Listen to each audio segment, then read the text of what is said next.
Eu vou tentar fazer um vídeo aqui falando de uma coisa que eu tenho visto muito, mas eu vou falar de forma muito superficial pra gente entender só a ideia.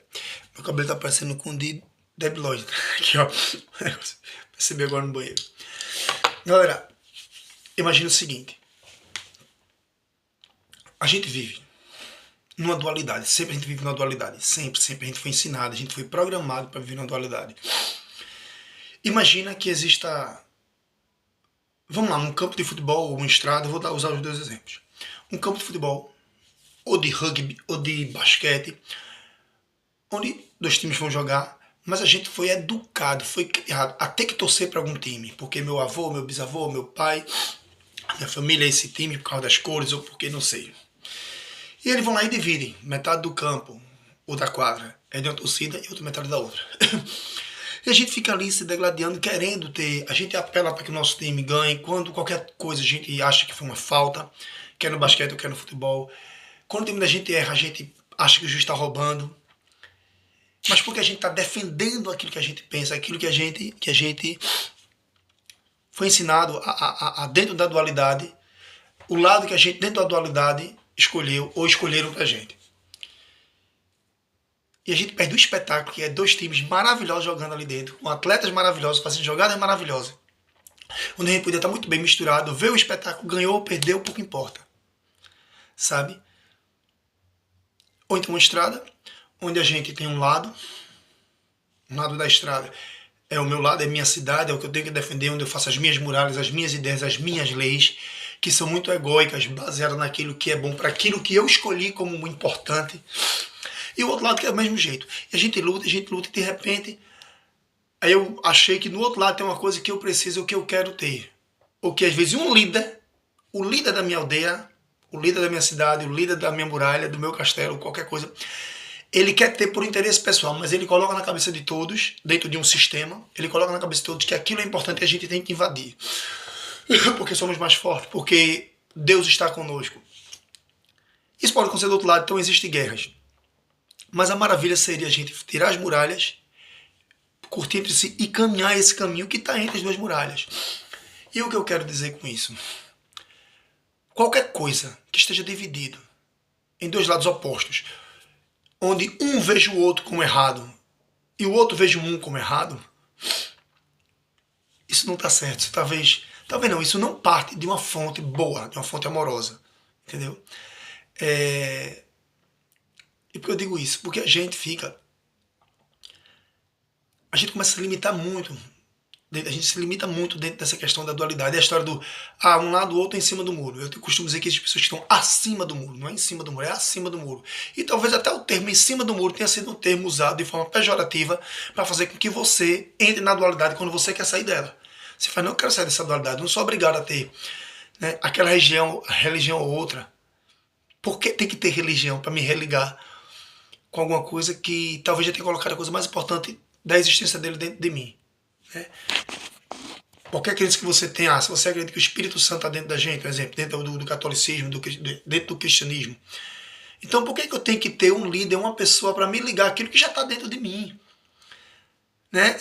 Mais uma vez, feita a história que eu vi Humberto Marinho contar, que um índio ficou indignado quando viu, por que esse cara está mendigando, está passando fome na beira de um rio, com água tão cristalina e cheia de peixes?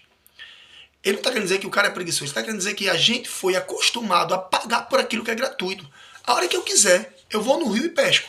Eu não sei, mas com 10 anos eu aprendo, brother. 10 anos eu aprendo a pescar. Eu posso entrar num canto que tem vários cantos aí, terreno aberto, que eu posso pegar fruta, eu posso pegar verdura, um exemplo. Edson, é utópico. É utópico, cara, porque já transformaram a gente nisso. Transformaram a gente nesse ser que somos obrigados a estar consumindo aquilo que foi dado gratuitamente. Eu ia fazer uma conta, eu não sei se tem. Quer dizer, tem. Se a gente dividir o espaço que tem no planeta Terra para a quantidade de pessoas, talvez dê 6 metros para cada um. Tá escuro, tá ficando. É a luz. Ficou escuro agora. Mas talvez dê 6 metros para cada um. Imagina, cada ser humano tem direito a 6 metros. Então na minha casa aqui, 6 metros quadrados. Na minha casa aqui, somos 5. Sei lá, 30 metros quadrados. Talvez a conta fique diferente por 100 metros quadrados. Mas vamos lá, 30. Será que não dá? Eu estou contando por baixo, talvez dê mais. Talvez tenha espaço para todo mundo viver num espaço muito bom. Talvez tenha terra para todo mundo. Será que se eu pegar dividir o dinheiro, não de forma igual, não precisa dividir o dinheiro de forma igual. Será que se eu elevar o salário mínimo mundial para $1.000, já que é dólar, 1.000 euros, 5.000 reais, será que vai faltar dinheiro para quem é bilionário, trilionário? Talvez o cara que seja trilionário, exemplo, trilionário, ele torne-se menos trilionário. Se eu pegar o dinheiro de todos os bilionários e dividir mensalmente como salário, o cara que tem 30 bilhões, ele passa a ter 18 bilhões. Todos, imagina. Ele vai ser bilionário do mesmo jeito, não vai faltar dinheiro para ele. A diferença é que vão deixar de ter miseráveis e não vão deixar de ter bilionários. É porque as pessoas são muito bilionárias, são muito trilionários ou quase trilionários. Essa é a questão. A gente foi acostumado, a gente foi acostumado a aceitar isso. E a gente paga por coisa gratuita. E essas pessoas conseguem vender aquilo que é gratuito pra gente. Uma das formas, uma das coisas. Né? E tantas outras coisas. Então, voltando para a dualidade, essa dualidade que a gente vive é uma coisa que é um sistema muito maior do que a gente possa entender. É muito mais antigo do que a gente possa entender. E a gente tá brigando aqui embaixo e é como se fosse dois fantoches. Ele cria. A gente, quando era criança, tem uma coisa, mãezinha de um, mãezinha de outro. Quem é da minha idade de Recife vai saber. Não sei no Nordeste todo, mas em Recife, pra mim, no meu bairro, vai saber. Eita, mãezinha de um, mãezinha de outro. O cara vai lá e chuta a mãe, desenha no chão, cospe, outro fazer xixi. E quem tá fazendo a coisa aqui, ele tá só lucrando. Porque ele vai ter dois caras dependentes dele. É assim com as guerras. E o que acontece aqui, talvez aconteça em uma dimensão muito maior, acima do que a gente possa entender. Existe um monopólio, existe um controle sobre tudo, para que a gente fique nisso. A gente acaba ficando dependente de três coisas: culpa, medo e apego. A gente se sente culpado por muitas coisas que não dá nem para ter culpa. A gente tem medo das consequências, a gente tem medo de alguma coisa, a gente tem medo de arriscar, a gente tem medo de um bocado de coisa. Eu mesmo sou um cara muito temeroso, sou muito pé no chão. Não sei se pé no chão é o certo sei. E a gente é muito apegado. Eu jamais sairia. Eu até deixei minha mãe para vir para cá. Porque eu entendo que minha mãe é que cuidava de mim, então eu tô indo embora. Mas eu jamais sairia eu sairia perto dos meus filhos. Eles que vão embora, mas eu não vou embora deles. Eu não saio deles. Eu vou ficar num canto para que meus filhos tenham base. Se ele quiser, se meus filhos estão aqui, eu vou ficar aqui. Se meu filho for para outro canto, tudo bem, mas eu não vou deixar meu filho aqui. Eu não sei. Nunca fiz, acho que não faria. E acho que nunca faria, eu não sei. Mas é um apego que eu tenho. Meus filhos são adultos.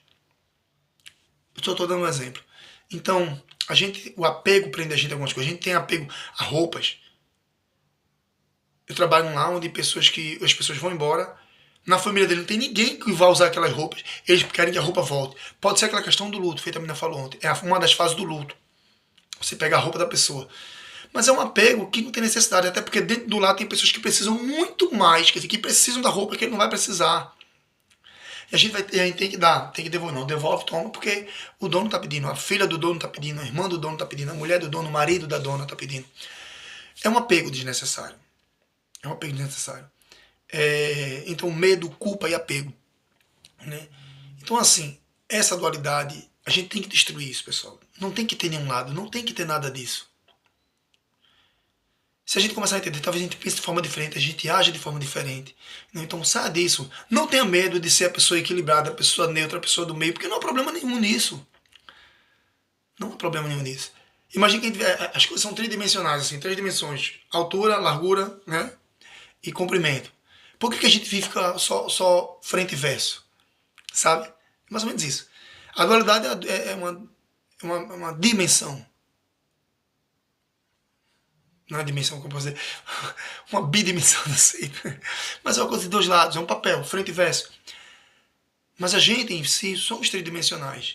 E existem outras dimensões que dão a gente um poder muito maior, que dão a gente uma liberdade muito maior daquilo que possa se pegar. Sabe? Uma vez eu li uma coisa, vou terminar já que o vídeo tá longo, tá muito longo.